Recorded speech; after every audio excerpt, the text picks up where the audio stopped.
Hi everyone. So we've been learning a lot of different rules for differentiation, and we basically have two more sections to go on differentiation rules. So this video is going to be about derivatives of logarithmic functions, because that's kind of a type of function that we haven't learned how to differentiate yet. So of course, once we establish a rule for derivatives of logs, we're going to be able to combine that with all of our other rules, product rule, quotient rule, chain rule, all of that, to have problems where, it could be a log of a trig function or a log of, some polynomial or something. So uh, we'll learn a rule for log functions and add it to our list of tools and be able to solve lots of problems. Okay, so let's get started. All right, so if all of that sounded overwhelming, don't worry about it. We're just going to establish a rule for the derivative of a log base a of x, and it's going to be a relatively simple rule, and we're going to be able to get to the rule very quickly. And then we're also going to have a rule for ln x, which is just a special case of a log function, right? So it'll be two simple rules with easy to remember formulas. Before we do that, let me just say that if you need to, now might be a good time to go back and review logarithmic functions. I'm not going to do that in this video because, well, this is a calculus class and you've learned about log functions in algebra classes along the way and pre-calculus classes. So if you need to, go back and review that in the algebra or pre-calculus book of your choice. But you should know what logarithmic functions are, and you should know how they relate to exponential functions and, the basics. All right, so let's start with a question. What is the derivative of a logarithm base a of x? All right, so we're getting right to the point. We're just, what is the derivative of a log function? We haven't learned this yet. Now, here's what I'm going to do. You know that if this is the function that we're trying to differentiate, we might call it f of x, right? You can call it f of x if you want. Another thing that we sometimes refer to functions as, instead of f of x, we sometimes call it y. So I'm going to let y equal log base a of x. And then what I'm really looking for is y prime, right? Or another way of saying that is I'm looking for dy dx. Well, if this is true, then by the definition of log, there's another way that we could rewrite this. This is an equation, isn't it? Y equals something, so there's an equal sign, so it's an equation. By the definition of log, do you remember when you first learned about logarithms, you learned how you could kind of translate back and forth between a logarithmic equation and an exponential equation? How about this? I claim that a to the y equals x. That's what this logarithm means. A log base a of x equals y. It means a to the y equals x. So we're just saying it in exponential notation instead of a log notation. We can go back and forth between these two forms. They mean the same thing. They're equivalent. Does this help us, though? What are we trying to do? We're trying to find dy dx. So you might look at this and say, how does this help us? You might be able to, agree with me that this is true. A to the y does equal x. Why does that help us, though? Well, a cool trick that we just recently learned is we're going to use implicit differentiation on this. And we know that when we use implicit differentiation, there's often a dy dx that pops out. By the way, this thing that I put the little squiggly underline underneath, this is an equation that involves x and y. equations that involve x and y are good candidates for implicit differentiation. So we're going to do d dx of the left-hand side and d dx of the right-hand side. We have a rule for the derivative of a to the x. We have to be careful, though, because this is not a to the x. This is a to the y, right? So here, I'm going to tell you off to the side. Quick little reminder. We know that the derivative of e to the x is e to the x, and the derivative of a to the x is a to the x ln a. Let's put that off to the side just as a reminder. We learned that in a previous lesson.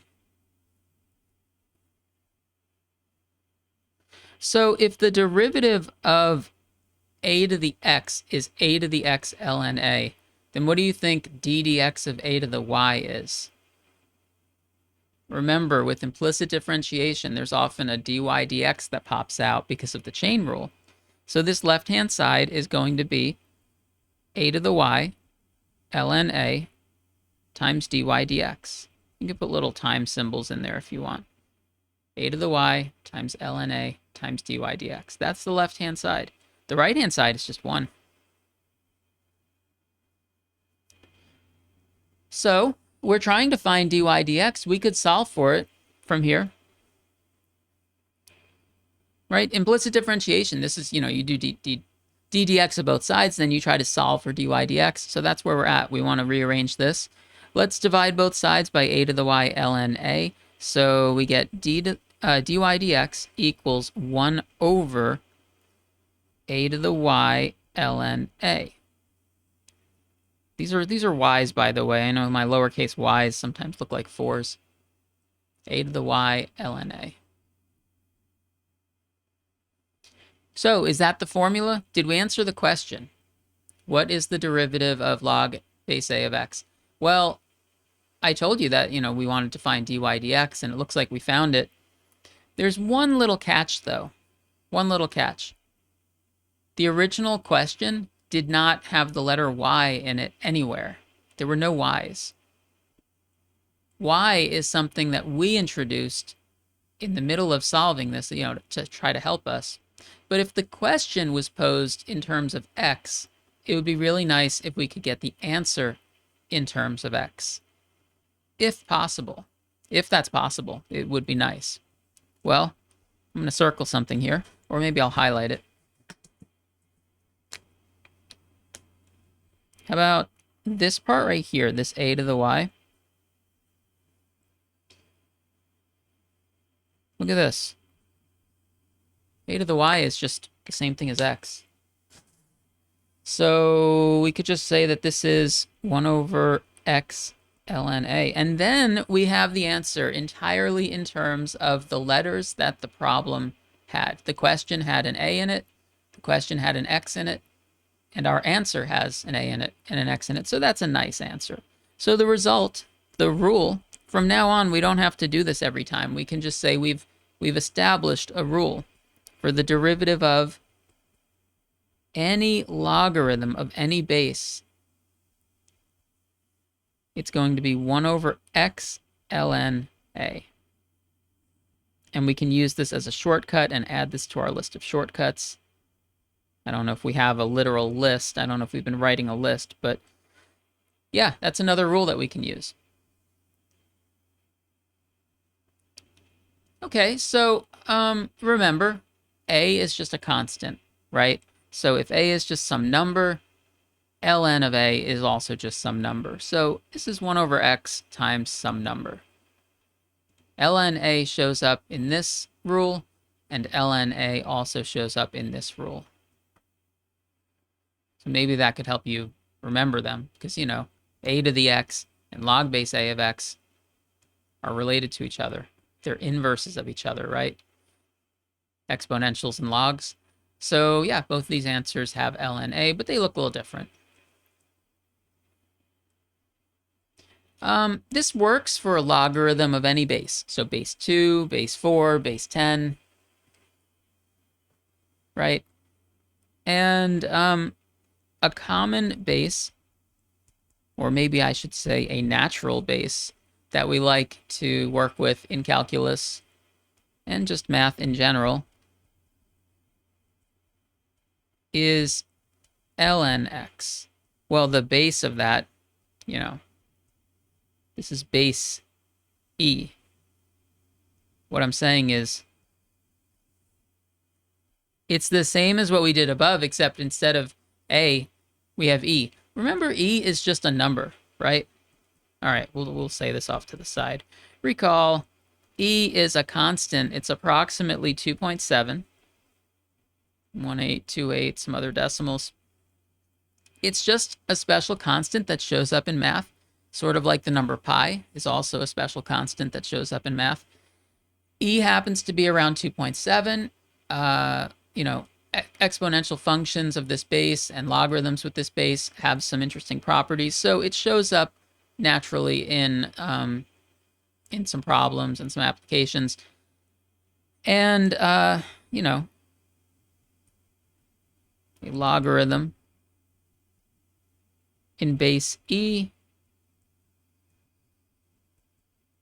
is written as ln x.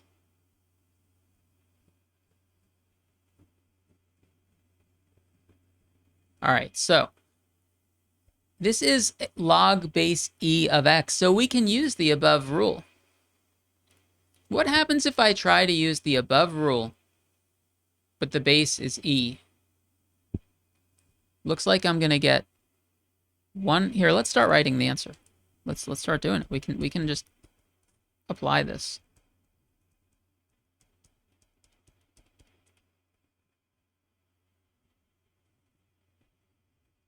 All right. We're going to apply the above rule, but the base is e. So we wind up with 1 over x ln e. ln e. ln of e is just 1, because ln of e is like saying e to what power is e, right? Or another way to think of it is that e to the x and ln x are inverses of each other. They cancel each other out. However you like to think of it, ln e is just going to be 1. So 1 over x is what we get. Cool, so these are 2 different rules. Or I think we could ask ourselves, is it even really accurate to call these 2 separate rules? Really, it's one main rule, the derivative of any logarithm, and then this bottom rule is just kind of a special case. This particular logarithm is written in a different way, and it's still following the same rule, but it simplifies to just 1 over x. Anyway, we want to remember these rules, and of course we can combine these with other things we know, like the product rule and the chain rule. And you're probably not going to see a problem that just asks you, hey, what's the derivative of ln x? Because that would be too simple. What we want to do is combine it with other things. So let's do that. Let's do some problems. I'll do the first one. Example. Given, well, let's give it a name. Let's call it y equals ln of cosine of x. And it's going to say find y prime. And I said that I'll do this first one. That's a weird function, by the way. It's a combination of a log and a trig function. We usually think of those as like 2 different types of functions, but they're getting mixed together here. Okay, well, it's a function of a function, so I think the chain rule is the way to go. And it's been a while since we've written out all the steps of the chain rule, so let's write out all the steps for this one, just to be extra clear.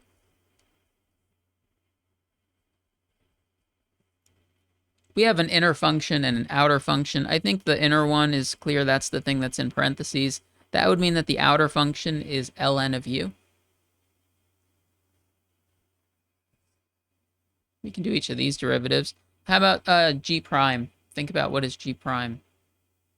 Negative sine of x. And then derivative of ln u, we just learned this is going to be 1 over u. So you see, we couldn't do this kind of problem until now. So we needed that rule. The chain rule formula says f prime of g of x times g prime of x.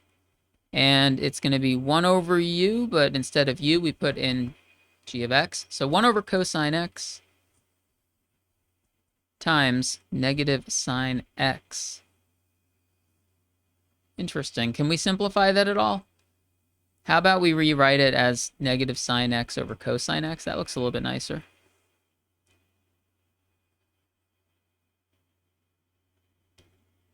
Wait a second, there's another way to rewrite this, isn't there? Ah, look at this. Sine x over cosine x. Do you remember what that equals? That's tangent of x. Huh, pretty cool, pretty cool. So that's the answer, negative tangent of x. When I first wrote this problem, I said it was a weird-looking function because, you know, log functions and trig functions, we usually don't mix them together. But look at that. We got negative tangent x as the answer. All right, let me give you a problem to try.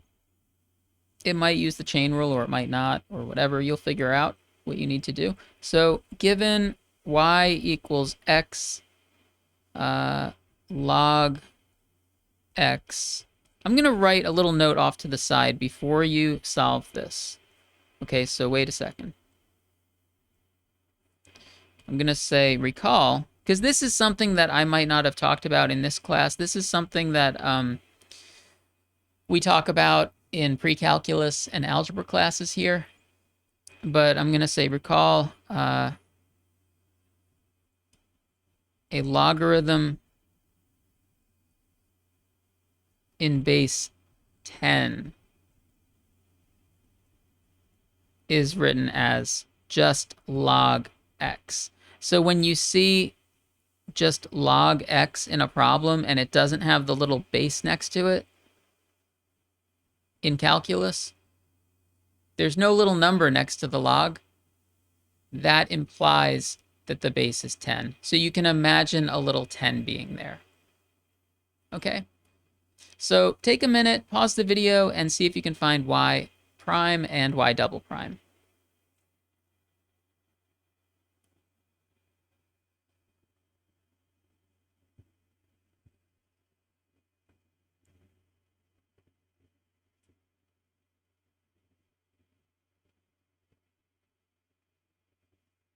All right, this one doesn't need the chain rule, right? This one needs the product rule because this is x times log x. Sometimes, you know, I like to underline the two pieces. You can do that if you want. Say like this is my first function and my second function. So let's just get to work with the product rule. Y prime is equal to first function times derivative of the second one, which we just learned a formula for, plus the second function times derivative of the first. Derivative of the first function here is just 1, so I'm not even writing it, times 1. So we found y prime, but let's simplify it a little bit. I see I have x over x. X over x cancels out, so this is going to be 1 over ln 10 plus log x. So that's part of the answer. This problem said to find y prime and y double prime. So we just found y prime. What's y double prime? Right, the second derivative? Okay. Think of it as the derivative of each piece. The derivative of 1 over ln 10. What is that? What do you think? Do we need to use some complicated rule? No, not at all. Because ln of 10 is just some number. So 1 over ln 10 is just some number. And when you take the derivative of a constant, you get 0. So this first piece, the derivative of this is 0. Because there's no x's involved. It's just a number. No variables.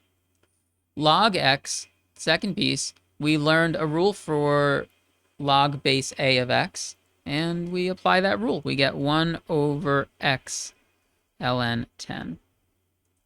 So we found the first derivative and the second derivative.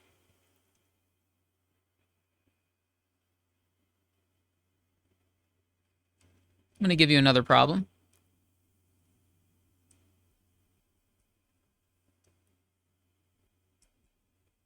Given f of x equals ln of ln x. And I'm going to say find f prime of x and f double prime of x. First derivative and second derivative. I'd like you to pause the video and try this one also.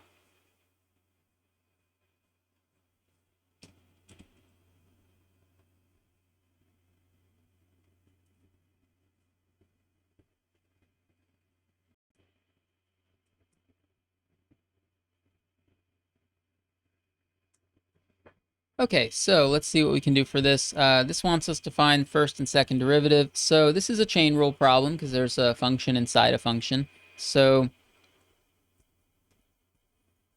the outer function is ln u, and the inner function is ln x. So when I apply derivatives, I'm going to have 1 over u and 1 over x. And we need to apply this carefully, right? The chain rule formula. By the way, you know, notice I'm calling this f, even though the original function was called f. I think we understand that this f and this g are kind of what we're using for the chain rule. And I think I've said this before, but if it bothers you that I'm kind of reusing the same letter, you could use a different letter here, or call it f2, or whatever you want. Because if we write the chain rule formula right now, it's going to look a little funny, because it's f prime is what we're trying to find. So do we say f prime of x is equal to, and then we write the chain rule formula?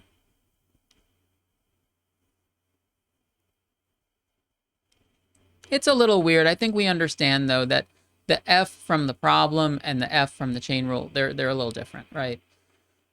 So it's okay.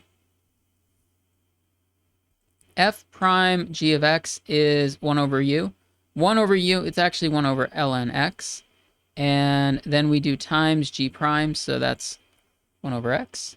And we can write this answer as 1 over x ln x. 1 over x ln x. That's a nice way to write that. Well, that's the answer for f prime, but this problem also wants us to find the second derivative. So let's try that. I think we need the quotient rule. Look at that. 1 over this, 1 over something. Let's use the quotient rule. We have a top function and a bottom function. So, yeah. I'm going to say quotient rule. Let's do the bottom function times the derivative of the top minus sign top function times derivative of the bottom. All of that over the bottom function squared. D dx of 1. You see over here we got a d dx of 1. The derivative of a constant is 0, so you could actually just cross out that whole term.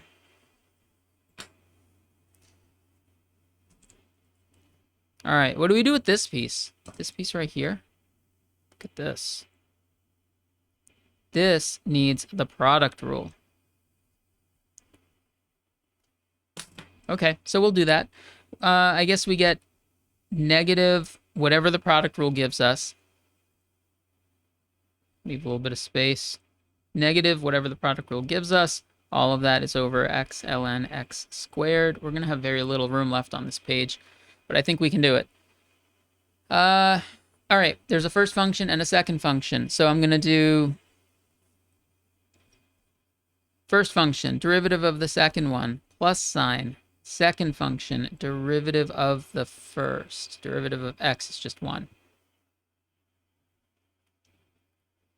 We found it. We did it. That's f double prime. But I think that we should simplify because x times 1 over x is 1. I'm going to go ahead and distribute this minus sign also. So I'm going to write this answer as negative 1 minus ln x over x ln x squared. I'll put a box around that. Good. That looks good.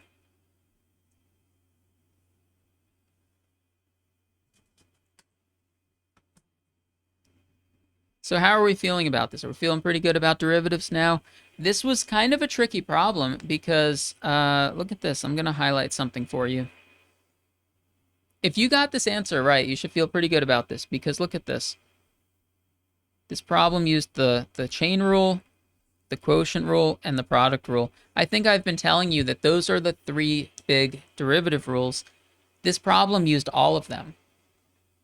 So it's a good calculus problem. Also, it used the rules for the derivative of ln x, which was kind of a new rule that we just found out today. All right, so if you got anything wrong on this one, you know, review it carefully. Make sure that this whole problem makes sense to you before we move on. Of course, you can always pause things and rewind and go back and review the quotient rule or go back and review the chain rule or whatever you need to.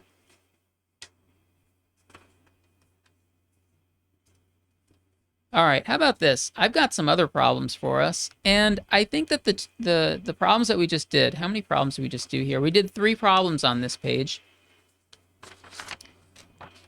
They're good ones because the 3 problems we did on this page, they used, you know, chain rule, product rule, quotient rule, product rule for this one, chain rule for this one.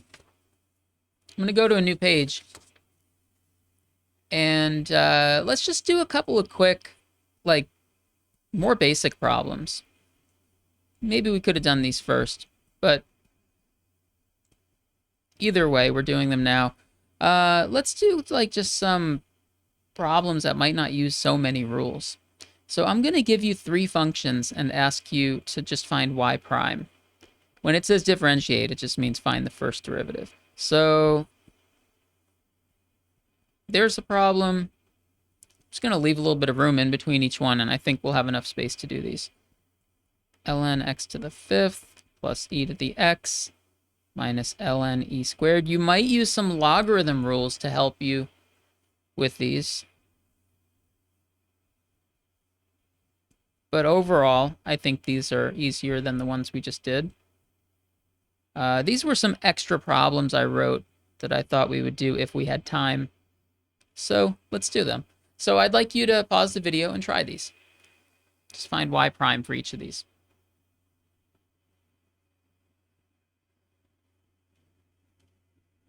All right, let's get to work. So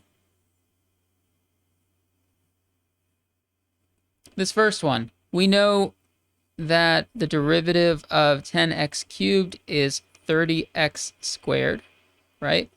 And then minus, what's the derivative of 100 ln x? Well, we just learned the rule for ln x today. This is going to be 100 times 1 over x. Or maybe a nicer way to rewrite this, instead of 100 times 1 over x, how about we just say 30x squared minus 100 over x. I like that.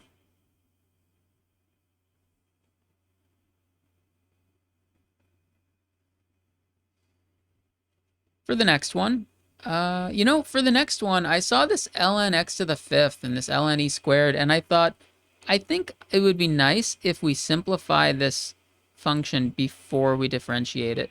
So y, not y prime, but just y, equals. Do you remember a rule for how you could rewrite ln of x to the 5th? Well, by the way, we're about to differentiate it, so you could put parentheses around the x to the 5th, and you could say, oh, that's a chain rule problem. There's an inner function of x to the 5th, right? You can do that. That's totally fine. Or think back to log rules, and there's a rule that says when you've got an exponent in a logarithm, you can pull it out front as a constant. So I haven't differentiated anything yet. I'm just applying a rule about logs that I remember from algebra and pre-calc. And you can do the same thing to this piece, or Well, this would be 2 ln e, right? Should we do that? Or we could just say, like, what is ln of e squared? Well, you could say it's 2 ln e, and you might remember that ln e is 1, and then you say this whole thing is 2, right?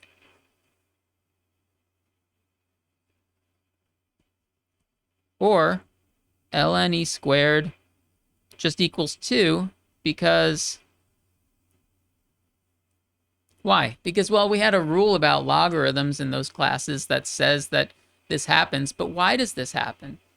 It's because e to the x and ln x are inverse functions of each other. So they undo each other. They do the opposite of each other, and they cancel each other out. So if you got a 2 on the inside, and you do these two things to it, you wind up with just 2. I don't know. We could just say because e to the x and ln x are inverses.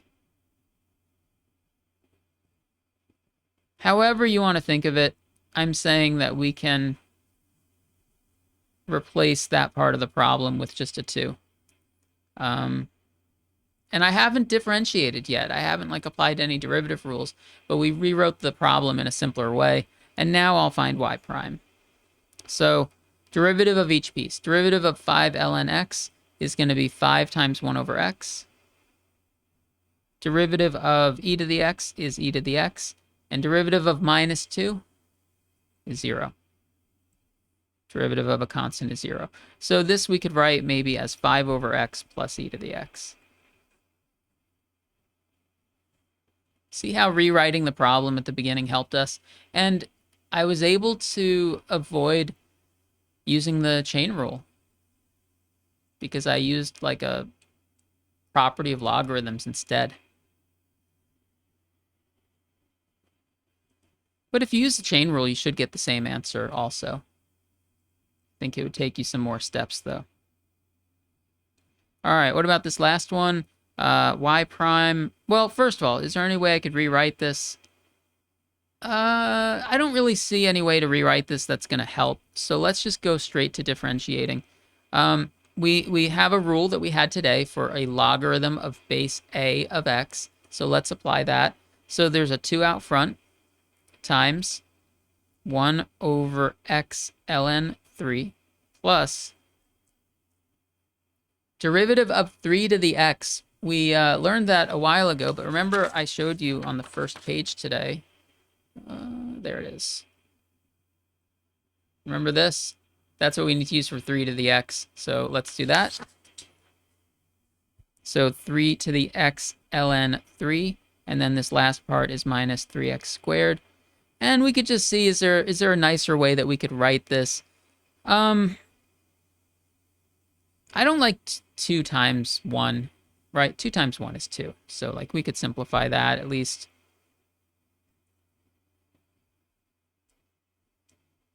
Ln 3, yeah, you could write it like 2 over x ln 3 plus 3 to the x ln 3 minus 3x squared. You could write it that way, or I'll show you another way you could also write it.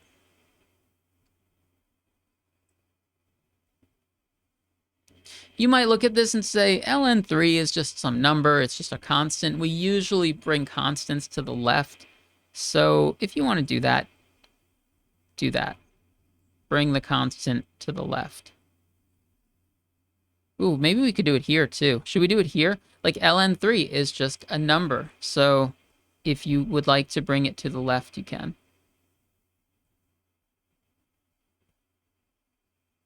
Either one of these is fine with me.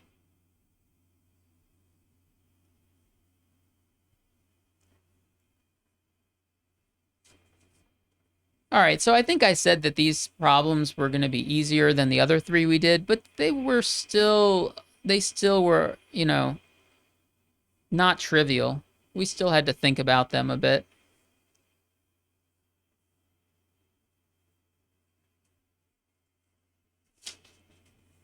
So I'm glad we did those.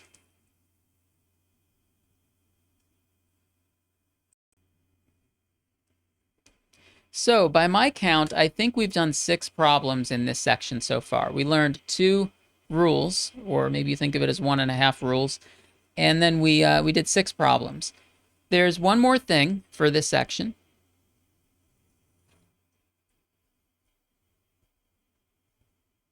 This section, which is about derivatives of log functions.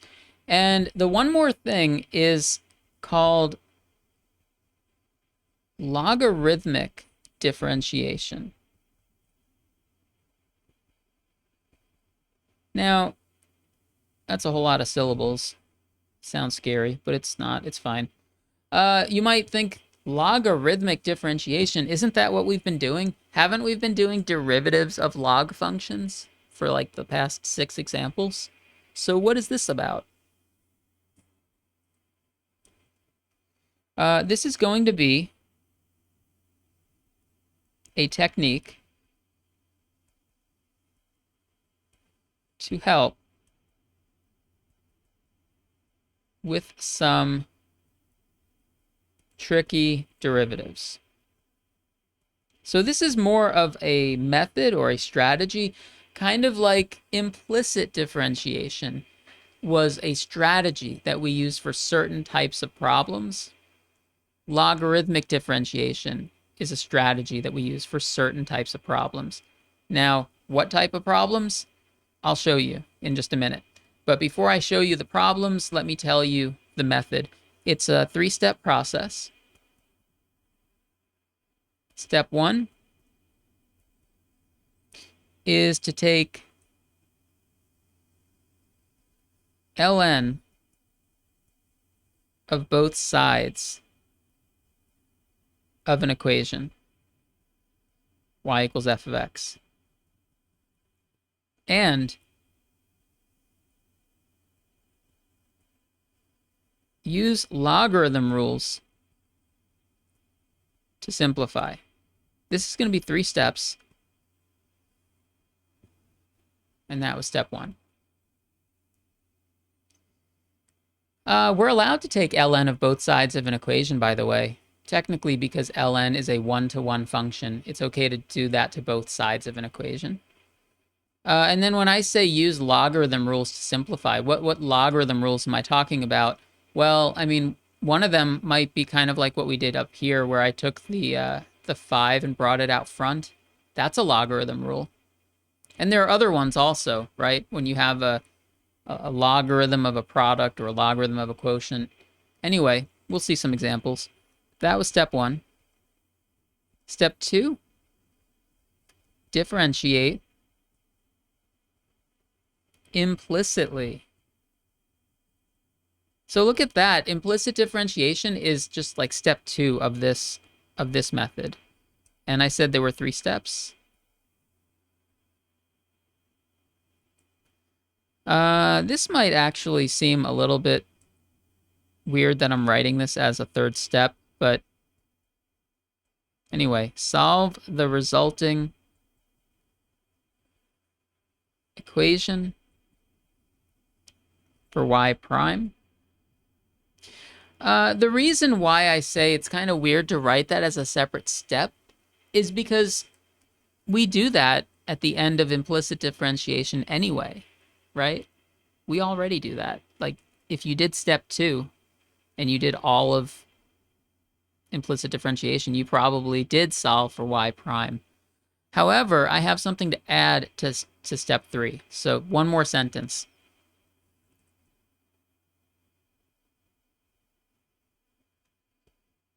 Then get the answer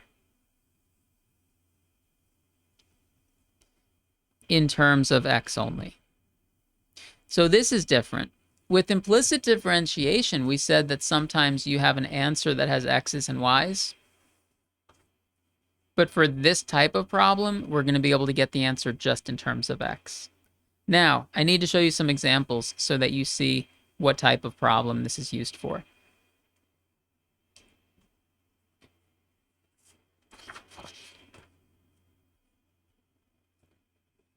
I mean, the answer is we use it when we have y equals f of x. We use it anytime we think taking ln of both sides might help. So in fact, there are some times when this method is needed, and there are some times when this method Might not technically be needed, but it might be an option. But I want to show you some weird derivatives that really benefit from this method.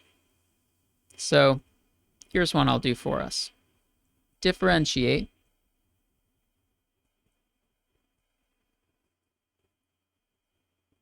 y equals x to the square root of x. I'm going to do this one for us.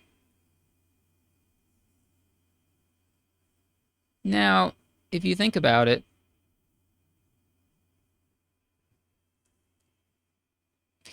how else would we do this? I mean, we're going to use logarithmic differentiation, but how else would we even do this?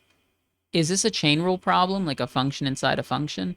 Well, it's tricky because it's x raised to a power, but the power that we're raising it to is a function of x, and it's a square root of x. This is kind of a tricky derivative. So let me show you what happens when we try to use logarithmic differentiation. We take ln of both sides. ln of the left equals ln of the right. So it might seem like we just made the problem more complicated. By now it has logarithms in it. However, we can use that rule about logarithms that says when you have an exponent, you can pull it out front. So the square root of x is an exponent. It can be pulled out of the logarithm. Like that. That's okay to do that. Not just for numbers, but also for like expressions. This is a square root of x and we pulled it out front because of a logarithm rule.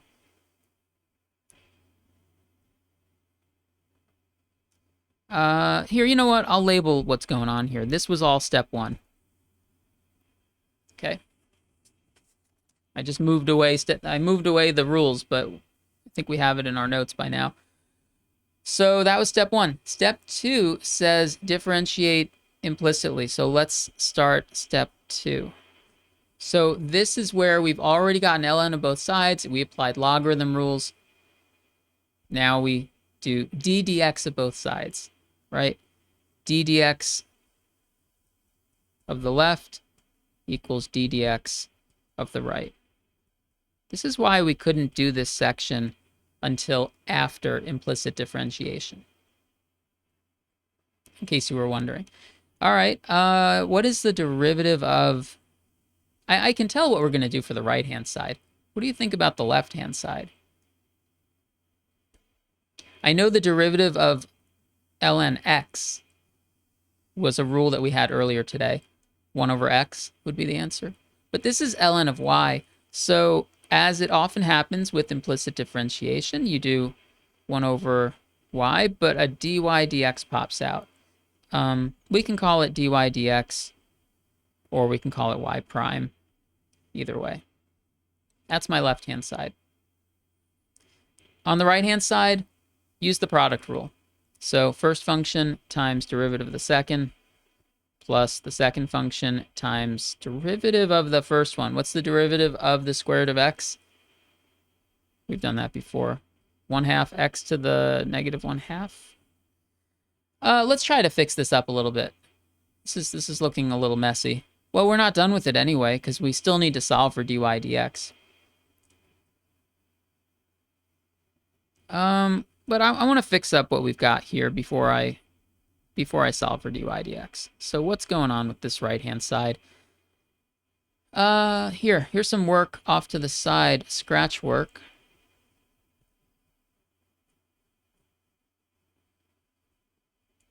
I just want to say, what can we do about this piece? Can we simplify this piece? What do you think?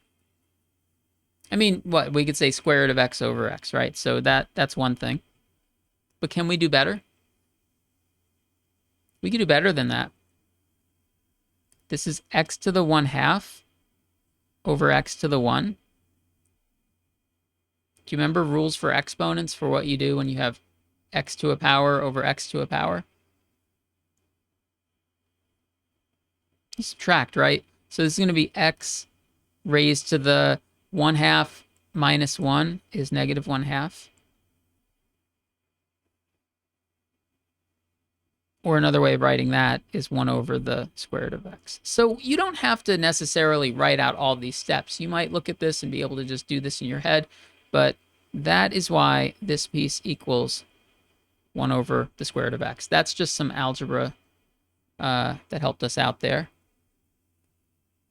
Where are we at here? We have to deal with this last piece. I think the 1/2, I definitely want to bring the 1/2 out front. Maybe I can like put some things on top and put some things on the bottom. So let's write this as ln x up top and 2 square root of x on the bottom. That's good, right? That equals what we had, but it looks a little nicer. We're doing implicit differentiation. We're still in step 2. We want to solve for dy dx. So dy dx equals. How do we get dy dx? Just multiply both sides by y. So y times this. I wonder if we should find a common denominator and combine these two pieces here because they almost have the same denominator. They both have a square root of x on the bottom. They almost have the same denominator already. It would be really easy to give them a common denominator. We did implicit differentiation, and I guess, you know, dy dx equals, and there it is. But step 3 tells us to get the answer just in terms of x.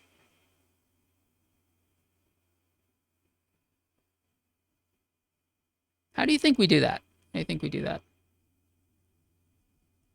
To get just in terms of x. So dy dx equals, and there's the right-hand side is only going to involve x's. Do you see how we're going to do that? Is there anything that we have on our page that could help us do that? What about something that is on this page, but a little bit off the top of the screen? Hey, look at that. Y is x to the square root of x. Use the fact that y equals x to the square root of x. That's the original problem. So it might seem interesting. I don't know. I think it's interesting that we go back to the original problem to help us rewrite the answer. But we're going to say that the part that was y is that. Now we got the answer just in terms of x, which is what we were supposed to do. I think I am going to go one step further and do what I said. I think because the denominators are so similar,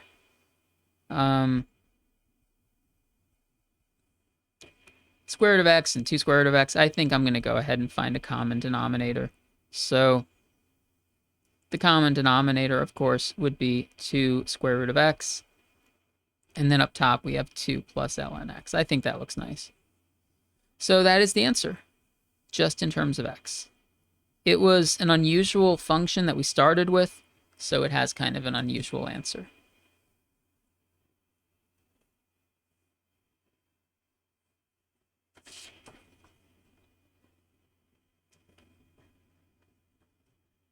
All right, I've got one like this that you can try.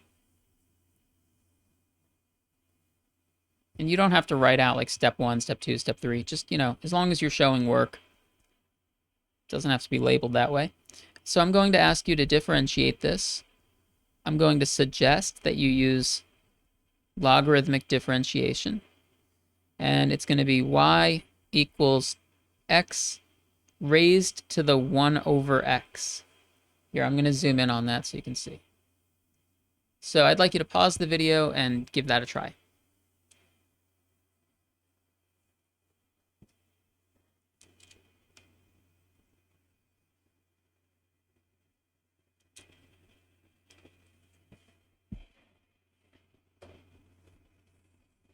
All right, logarithmic differentiation, let's go. So we're going to do ln of both sides, right? First of all, I look at that problem and I think it looks like it would be tough to do this any other way. So ln of the left equals ln of the right.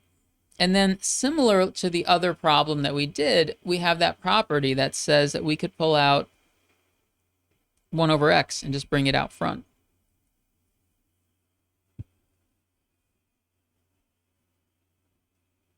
I could see two different options for how we could continue from this step forward. One way we could do this is we could say ln of y equals 1 over x times ln x. We could do this.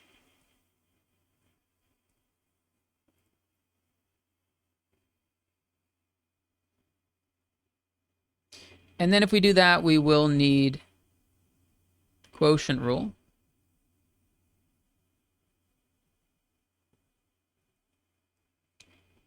But I also see another way to do it, actually a way that's going to let us bypass the quotient rule. So it's up to you.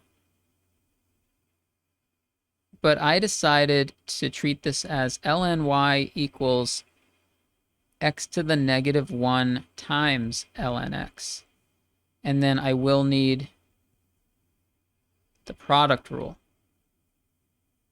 So which way is better? Both will work, right? Both will work. So it doesn't matter. I would say this part of the problem is a matter of personal preference. You know, sometimes you can avoid using the quotient rule by using a negative exponent instead. That's what I'm going to do here. So we're finished with step 1, and now step 2 is implicit differentiation. d dx of the left equals d dx of the right, right? So now implicit differentiation, and that's why I see I'm going to need the product rule. The derivative of the left, the derivative of ln y, is going to be the same left-hand side that we had in the previous problem. So it's going to be 1 over y times dy dx. The right-hand side, I'm going to use the product rule. First function times derivative of the second plus second function times derivative of the first. What's the derivative of x to the negative 1? Negative 1 x to the negative 2. We could definitely clean up that right-hand side. 1 over y times dy dx equals, yeah, what's going on here? Let's fix this up. X to the negative 1 times 1 over x. That is the same as 1 over x squared. And then, oh, do we need a plus or a minus? Actually, there's a plus here, but because that's negative, let's go ahead and change it to a minus. Right? Plus a negative number. All right. ln x times x to the negative 2. So we could say ln x over x to the 2. Hey, common denominator. That's cool. So dy dx, multiply both sides by y. All right. We'll do the common denominator in the next step, because we have one more step to go anyway. Right, what's left? We need to get this just in terms of x. Now get in terms of x only. In these problems, you'll always have something on your page that will help you get y in terms of x. And it's kind of interesting, but it's the original problem. Y equals x to the 1 over x. So let's use that. X to the 1 over x times, and now I'll do the common denominator of 1 minus ln x over x squared. There we go. And that's a good answer. We differentiated. Interesting function with an interesting answer.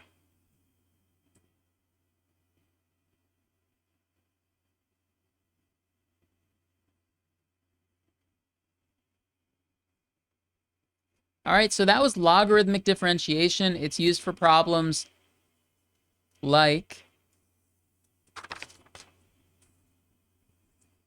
these two. When you see things like this, often it's going to be, you know, x to some kind of unusual power that involves x, or something like this. Maybe it could even be the other way around. Instead of x to the square root of x, what if it was the square root of x raised to the x. You know what I mean? If these two parts were switched. Those types of things are good candidates for logarithmic differentiation. Taking ln of both sides and then applying a log rule does help us. Okay.